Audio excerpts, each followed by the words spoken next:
Hello everyone, welcome back into this channel, and in this video I would like to show to you the way how to save a video on TikTok. So the first thing you have to do now is just go open the TikTok application by just click the TikTok, and after that you just need to make sure that you are in a home sections over here, and after that you need to scrolling down and find out the video that you want to save.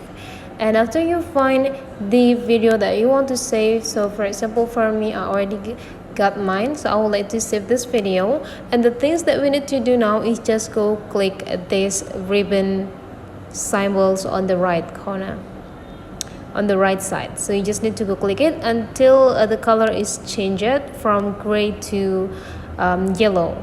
So whenever it's already turned to yellow, means that this video is already saved on our TikTok account. And how to check it, you just need to go into your profile, and after that go into this part, and you'll see that this video is already saved in your profile account. So that's the way how to save video on a TikTok. Hopefully this tutorial today is useful for you, and don't forget to leave some comment, like and subscribe into this channel, and I'll see you for the next video.